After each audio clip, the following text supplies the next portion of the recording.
জান্নাতে যদি যেতে হয় সর্বপ্রথম যে বিষয়টা আমাদের মধ্যে নিয়ে আসতে হবে, ঈমানকে খাঁটি করতে হবে, ঈমানকে শুদ্ধ করতে হবে। যেই রকম ভাবে এক ফোঁটা যদি নাপাক কোনো দুধের বালতির মধ্যে পড়ে যায়, দুধ নষ্ট হয়ে যায়, ঠিক ঈমানের মধ্যে যদি ভেজাল হয় তাহলে ওই বান্দা জান্নাতে যেতে পারবে না। সর্বপ্রথম আমাদেরকে ঈমানকে শুদ্ধ করতে হবে। আজকে অনেক মাজার আছে এমন যে মাজারের মধ্যে গিয়ে মানুষ সিজদা করে, অথচ আল্লাহ পাক রব্বুল আলামিন বলেন ইন্নাশ শিরকা লাযুলমুন আযীম, শিরক হচ্ছে সবচেয়ে বড় গুনাহ। যেই গুনাহ যদি বান্দা তওবা না করে যদি মারা যায় তাহলে ওই বান্দার জন্য জান্নাত নসিব হবে না। আজকে মাজারে গিয়ে সিজদা করে বিভিন্ন দিকে ঈমানকে নিয়ে আমরা রং তামাশা করি। না না, ঈমানকে নিয়ে রং তামাশা করা যাবে না। ঈমানকে সহি শুদ্ধ করতে হবে।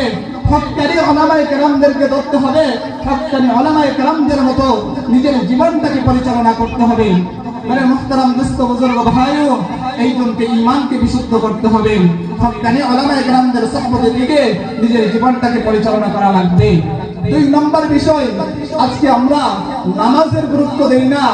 আউয়ালু মা ইউহাসাবু বিহিল আবদু ইয়াউমাল কিয়ামাতিস সালাহ, কিয়ামতের দিন সর্বপ্রথম বান্দার নামাজের হিসাব হবে। আজকে আমরা নামাজের কোনো গুরুত্ব দিই না। ফজর চলে যায়, মুয়াজ্জিন সাহেব মাইকের মধ্যে এলান করে আসসালাতু খায়রুম মিনান নাওম, এসো নামাজের জন্য আসো, এসো বান্দা নামাজের জন্য আসো, তুমি আসলা না। এরপরে আবার জোহরের সময় ডাকা হয়, এসো বান্দা নামাজের জন্য আসো, কিন্তু বান্দা তুমি আসলা না। এরপরে আবার আসরের সময় ডাকে, মাগরিবের সময় ডাকে, এশারের সময় ডাকে।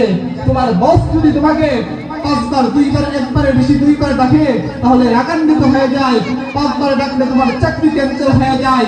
অথচ মালিক মুয়াজ্জিনের মাধ্যমে দৈনিক তোমাকে 5 বার আহ্বান করে, তুমি মালিকের দরবারে গিয়ে সিজদা দাও না। এই মালিক তোমার খানা বন্ধ করে নাই, এই মালিক তোমার অক্সিজেন বন্ধ করে নাই, এই মালিক তোমার নিয়ামত বন্ধ করে নাই, পরিপূর্ণ নিয়ামত দ্বারা তোমাকে ভরপুর করে রাখে। অথচ আজকে আমরা মালিকের দরবারে সিজদা দিতে পারি না। হাই আফসোস, হাই আফসোস। এই জন্য আমরা নামাজ পড়ব, নামাজটাকে বিশুদ্ধ করে নিব এবং সুন্দরভাবে নামাজ খুশুর সাথে নামাজ আদায় করব। নামাজের গুরুত্ব এমন ভাবে বুঝিয়েছেন হযরত ওমর রাদিয়াল্লাহু তাআলা আনহু আঘাত করে ফেলছে শরীরের মধ্যে। ফজরের নামাজের সময় পিছন দিয়ে ইহুদি আঘাত করেছে। আঘাত করার সঙ্গে সঙ্গে সে জমিনের মধ্যে পড়ে গেছে। নামাজরত অবস্থায় ছিলেন, ঘটনাক্রমে সে অজ্ঞান হয়ে গেল।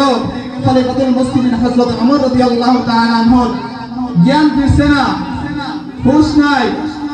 এমত অবস্থায় 1-1.5 ঘন্টা 2 ঘন্টা পরে তাকে যখন জাগ্রত করা হলো, হুঁশ ফিরল, তখন সে সর্বপ্রথম বলেছিল যে আমার কি অবস্থা, এটা বলে নাই, বলেছিল আমার জিম্মাদারিতে ফজরের যে নামাজটা শুরু হয়েছিল সেই নামাজটা কি পরিপূর্ণরূপে আদায় হয়েছিল কিনা।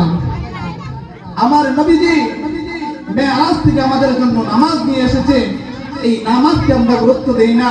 আজকে মসজিদগুলো খালি পড়ে থাকে, অথচ আমরা নামাজের জন্য গুরুত্ব দেই না। কাল কিয়ামতের ময়দানে আপনার সবকিছু রেডি হয়ে যাবে, আপনি জান্নাতে যাওয়ার জন্য রেডি হয়ে যাবেন। এই মসজিদ